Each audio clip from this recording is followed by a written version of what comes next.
L'enseignement que nous sommes en train de faire sur l'ouvrier et sur la moisson est capital pour travailler dans le jardin en ce qui concerne la création.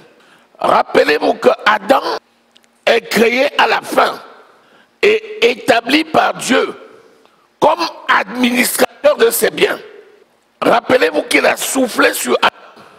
Adam est devenu une âme vivante et il lui a donné la capacité et la mission de cultiver et de garder le jardin.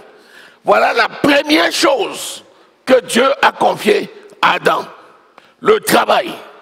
Donc lorsque Dieu nous appelle comme administrateur de son champ, les consignes que Dieu nous donne sont clairement déterminées. Et ce, d'autant plus que nous sommes devenus le temple du Saint-Esprit. C'est pourquoi il est important de recevoir l'enseignement et de laisser l'Esprit nous instruire.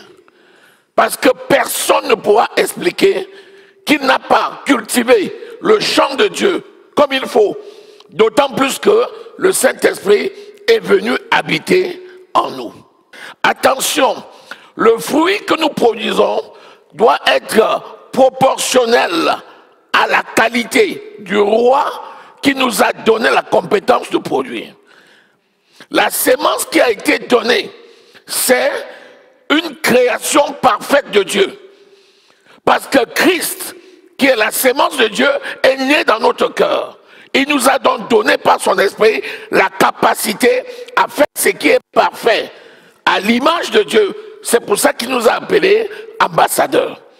Un ambassadeur, c'est son maître dans le lieu où il se trouve.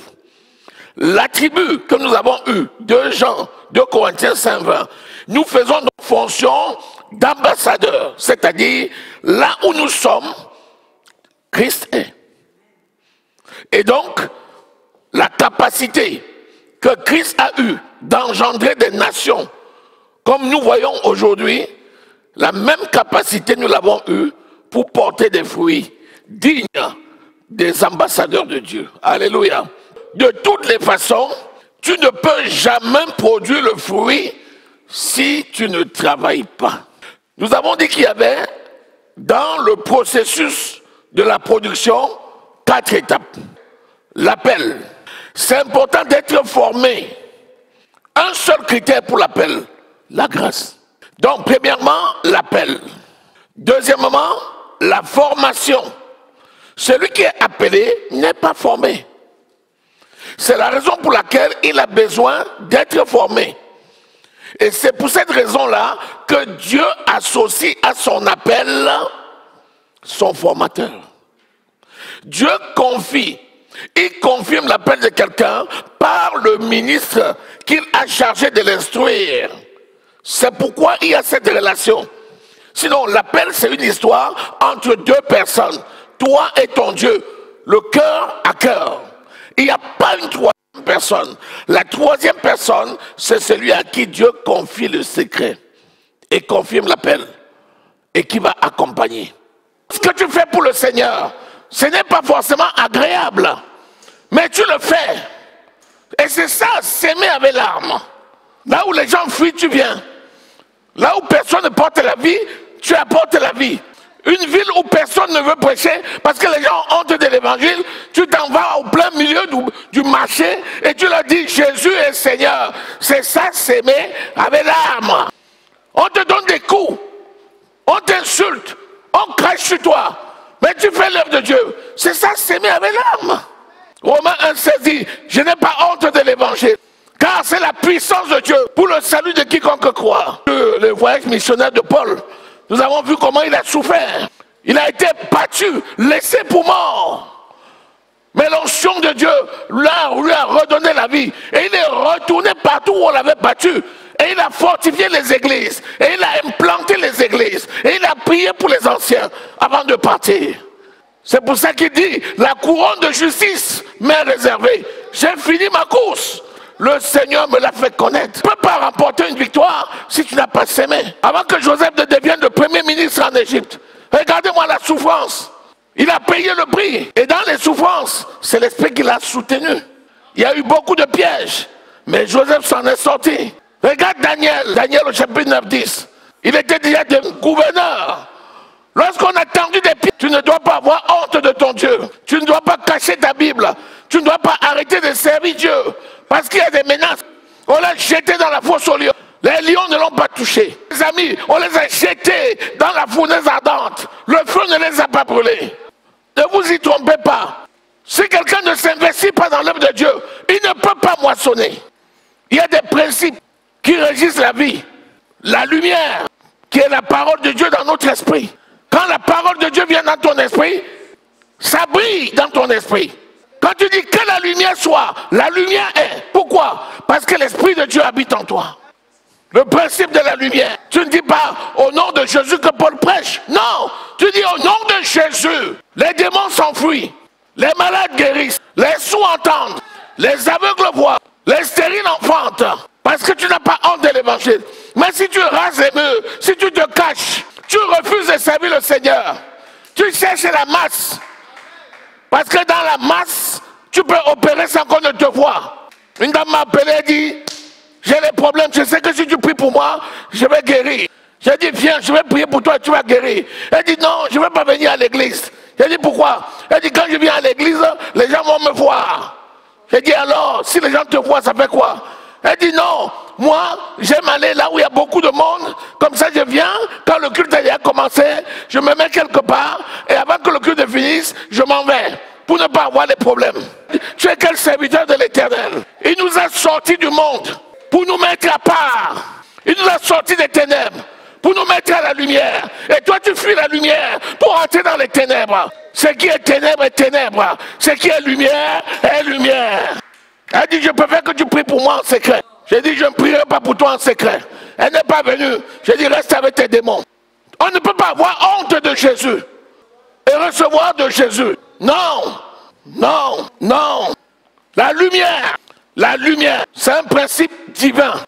Le deuxième principe, c'est l'amour que le Saint-Esprit apporte dans nous tous. Celui qui aime Dieu, sert Dieu. On n'allume pas une lampe pour la cacher. On ne la cache pas, on la met sur la table et elle éclaire la maison. On ne peut pas avoir honte d'une puissance. Le troisième principe, très important, de quelqu'un qui sème de façon convenable, c'est une sémence de bonne qualité. Celui qui ne sème pas ne récolte pas. C'est capital ça, c'est indispensable. Si quelqu'un ne respecte pas ces principes, il ne peut rien avoir. Le psalmiste dit, je n'ai jamais vu le juste mendier son pain. Il a bien dit le juste. Le juste ne se cache pas. Le juste se montre partout, que les gens le voient. Le juste met la main à la pâte. Le juste met la main à la charrue et la poursuit. Il ne met pas la main à la charrue et regarde en arrière. Imagine-toi un fermier qui apporte la sémence. Il dépose dans le champ et il s'en va. Qui va mettre ça en terre? Débrouillez-vous. Et imagine-toi le même fermier qui revient 6 mois après pour récolter. Qui a mis en terre pour que tu récoltes. Et si tu mets en terre et tu disparais, les oiseaux du ciel vont venir, ils vont tout bouffer. Le diable va venir planter l'ivraie. Il faut que tu sois là pour surveiller, arrosé par la prière. Sinon, tu n'auras aucune moisson. Aucune. Lisez Galates au chapitre 6, verset 7. Ceux qui font l'agriculture connaissent le principe de rotation des cultures. Parce que quand tu fais la rotation des cultures, tu enrichis ton sol. Et quand tu enrichis ton sol, tu favorises l'émergence de nouvelles cultures. Tu ne peux pas s'aimer tous les jours la même chose. Tu vas récolter la même chose. Tu vas te nourrir de la même chose toute ta vie. Tu as besoin de diversifier. Attends, comment Dieu peut-il venir changer ta sémence? Dieu a dit qu'il va faire croître. Il a dit, je bénirai le fruit de ta labeur. Il n'a pas dit, je viendrai changer ta sémence. C'est ce que tu aurais mis en terre qui va croître. Et sans terre, tu ne trouveras pas les haricots. Tu trouveras le maïs. Si tu as respecté le cycle, tu vas avoir le maïs de grande quantité. Mais ce sera que le maïs. Il dit que celui qui sème le vent récolte la tempête. Si tu sèmes le vent, tu récoltes le vent. C'est ce que les gens disent, non? Mon ami, la tornade. On ne s'amuse pas. On ne s'amuse pas. Comment quelqu'un peut dire, je ne peux pas évangéliser parce que j'ai honte? Et quand il est mal, il dit, venez prier pour moi. Tu n'as plus honte. Pour évangéliser, tu as Lorsque tu as des problèmes, tu cries sur les toits. Tu mets sur Facebook, tu mets sur YouTube, tu mets sur Amazon, tu mets sur je ne sais même plus quel réseau. Pardon, priez pour moi ici, priez pour moi. Alors que tu as honte de l'évangile. Comment, qui va venir prier pour toi? 2 Corinthiens au chapitre 9, versets 12 à 13. Qu'est-ce que nous sémons? Ne vous y trompez pas. J'aime bien parce que ça commence par un avertissement. Ne vous y trompez pas. Je te dis la vérité. Quand tu me vois me consacrer à l'œuvre, je suis là dedans le jour comme la nuit, du 1er au 31. Je ne suis pas fou. Je ne suis pas fou. Je connais ce qui est dedans. Ça veut dire que même le coupable devrait son salut par la pureté de ses mains. Quand tu es consacré à l'œuvre de Dieu, il va te délivrer même dans des situations où tu pouvais être condamné. On ne se moque pas de Dieu. Tu connais le nombre de fois qu'on t'a empoisonné, tu n'as même pas su qu'on t'a empoisonné. Tu connais le nombre de fois, tu connais le nombre de fois que les gens t'ont tendu un piège, tu as changé de chemin. Tu connais le nombre de fois que les accidents t'attendaient, tu ne sais même pas comment, tu te retrouves sur un autre chemin. Tu pars d'ici à la porte là, tu te retrouves à passer par là, tu te dis mais qu'est-ce qui m'arrive même? Tu te rappelles que c'est le Seigneur qui me conduit. Ah, si tu as la force de s'aimer 10 hectares et tu ne sèmes qu'un hectare, tu auras la récolte d'un hectare. Tu as sémé peu. C'est pas comme l'enfant là qui va s'aimer 1 hectare. Le Seigneur va dire que l'enfant là s'aimait beaucoup. Toi, tu as la force de s'aimer 10 hectares, tu sèmes 1 hectare. Après, tu dis j'ai sémé 1 hectare, mais tu as sémé peu. Quand tu vas récolter tes 1 hectare, les besoins que tu as seront supérieurs à ta récolte de 1 hectare. Tu vas mettre la main sur la tête, tu vas dire pourtant j'ai travaillé. L'enfant là qui aura sémé, c'est 1 hectare. Ses besoins seront tellement inférieurs au 1 hectare qu'il va ramasser ça, il mettra dans son grenier. Celui qui sème peu, moissonne peu. Tu ne peux pas dire, je suis un disciple de Jésus, tu passes le temps à dormir et tu espères grandir. Grandir, tu ne grandiras pas. Qui est fou? Jésus? Je vous ai dit qu'il n'y a pas de court-circuit. Même si Dieu fait des miracles par ta main, si tu ne suis pas la procédure, tu vas rester enfant. Un enfant qui fait des miracles de temps en temps. Dieu fait ce qu'il veut. Mais fais tes classes, tu vas faire tes classes. Celui qui sème peu, il ne faut pas s'aimer peu. Pourquoi? L'apôtre Paul dit, j'ai travaillé plus que tous, afin de pourvoir aux besoins de ceux qui étaient avec moi. On ne produit pas beaucoup pour toi. La Bible dit qu'il y a plus de plaisir à donner qu'à recevoir. Je te dis que ceux qui viennent à l'église pour recevoir, ce sont des mauvais ouvriers. Prie l'Éternel même pour que tu n'aies besoin de rien. Mais que tu sois un tonneur, un tonneur, un tonneur, un tonneur, comme Dieu lui-même. Dieu a tant aimé le monde qu'il a donné son Fils. Dieu lui-même n'a besoin de rien. Mais Dieu a besoin que chacun prenne soin les uns les autres et qu'on apporte pour son église. Mais Dieu lui-même, qu'est-ce qu'il en fait? Il ne prend rien, il est éternel. Je suis venu parce que j'avais besoin de réussir. Je suis venu parce que j'avais besoin d'être guéri dans ma santé. Je suis venu parce que je voulais me marier. Je suis venu parce que je voulais un enfant. Je suis venu parce que chacun sait pourquoi il est venu. Mais si tu restes attaché à ce pourquoi tu es venu, tu es le plus malheureux de la terre. Je suis venu pour servir. Que le plus grand soit le serviteur des autres. Que chacun donne comme il a résolu dans son cœur. Vous voyez, on parle du cœur. Tout part du cœur. Si quelque chose ne part pas du cœur, ça part de la chair. Ça part de la bouche. Ce peuple m'honore des lèvres, mais son cœur est éloigné de moi. Ce que Dieu veut, c'est le cœur de l'homme. Si tu donnes à l'Éternel quelque chose qui ne touche pas ton cœur, c'est le superflu. Il faut que quand tu donnes ton temps à l'Éternel, que ça te touche. Quand on dit allons évangéliser, tu regardes comme ça, tu vois le ciel est noir, la pluie tombe. Tu dis aujourd'hui, l'évangélisation est programmée, je vais aller évangéliser. Même si les gens disent que tu es un fou, tu fais quoi sous la pluie? Tu fais quoi sous la neige? Tu dis, je suis le fou de Jésus. Tu te lèves le matin, tu n'as même pas envie d'aller à l'église. Tu dis, je vais y aller. Je vous ai dit qu'il y a plusieurs onctions. Ne pense pas que le jour où on va t'ordonner, c'est le jour-là. Non, les onctions descendent toujours plusieurs fois. Dieu n'est pas bête. C'est trop simple de venir, quelqu'un, il dort chez lui, un jour il vient, et puis on le met là, on dit aujourd'hui on t'établit, pasteur, diacre, ancien, oh tu blagues. L'onction est déposée plusieurs fois. La première onction de Saül, c'est son serviteur qui a donné l'offrande, qu'il est parti donner à Samuel. La Bible dit que Samuel l'a oint, ils ont mangé dans la chambre haute. Quand il est descendu, il lui dit, quand tu partiras, tu trouveras un troupeau de prophètes et tu prophétiseras. Il marche avec son serviteur, il voit les prophètes qui prophétisaient.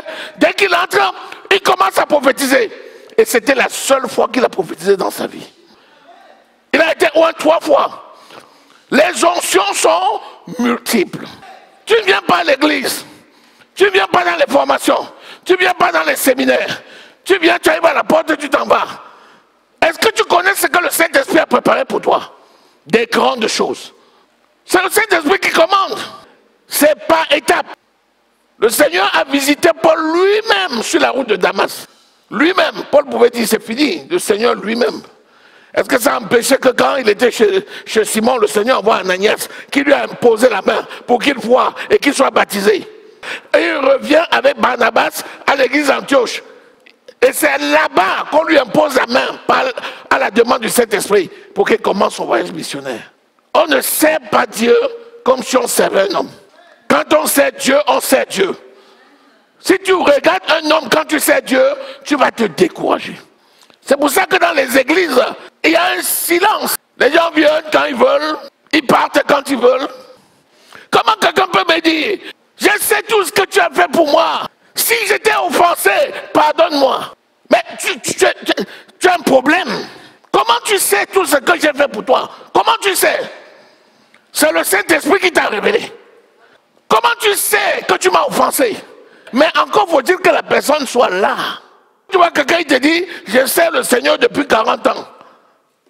Et tu lui dis, mais qu'est-ce qui t'est alors arrivé? Pourquoi depuis 40 ans tu es au niveau où tu es? Il dit, j'aime le Seigneur, hein? Je l'aime. Tu dis, je ne doute pas. Mais est-ce que tu l'aimes vraiment? Pourquoi tu es à ce niveau-là? Et quand tu te racontes son histoire, tu te rends compte que oui, c'était les courants alternatifs. On, off, on, off. Il y a eu des années avec et des années sans. Il y a eu des mois avec et des mois sans. Il y a eu des moments avec et des moments sans. Chaque fois que tu es dans une dynamique avec le Seigneur, quand tu es déterminé, tu vas faire. Et tu vas porter du fruit en abondance. Tu n'es pas déterminé, tu vas être découragé. Et tu vas commencer à regarder l'intensité du travail et tu vas voir tous ceux qui étaient supposés être là qui ne sont pas là. Je suis seul dans la maison. Où est Pierre? Où est Matthieu? Où est Jean? Où est Barthélemy? Ce qui est là-bas, c'est moi qui avais fait. Pourquoi c'est moi qui vais faire ça? Tu commences à reculer. À reculer. Si tu n'as pas pris la résolution, mon ami, tu ne vas pas s'aimer. Donc, tu ne peux pas moissonner. Dieu n'est pas un magicien. Le mystère de Dieu, ce n'est pas la magie. Dieu bénit le fruit de notre labeur. À un moment donné, l'abondance de la moisson est telle que tu ne ressens même plus la sémence. Sinon, comment tu expliques les serviteurs de Dieu qui parcourent le monde entier? Ils n'ont même que fait avec les richesses. Ça abonde dans tous les sens. Il regarde les richesses comme ça, il a compassion, il va dans un pays, il prend toutes les richesses, il donne dans ce pays-là. Il va dans un autre pays, il bâtit des universités. On donne dans une main, il donne de l'autre main. Il n'en a pas besoin. Il n'en a pas besoin. Ça vous étonne de voir les hommes de Dieu qui bâtissent des universités? Un homme de Dieu. Pendant ce temps, on est en train de dire, il cherche l'argent. L'argent. Pour faire quoi? Il y a l'argent, mais on parle de l'argent qui arrive même de tous les sens. Tu ne peux même pas compter. Tellement ça arrive, c'est tellement nombreux que tu ne peux même pas compter. Dieu envoie de toutes les parts, mais ton argent là va servir à quoi? C'est pour les œuvres. Ça entre de toutes parts. Jésus, ma nourriture, c'est de faire la volonté de mon Père qui est dans le ciel. Lisons 1 Chronique 16, verset 22, et on va s'arrêter. Si Dieu est pour nous, qui sera contre nous? Maintenant, si Dieu est contre toi, qui sera pour toi?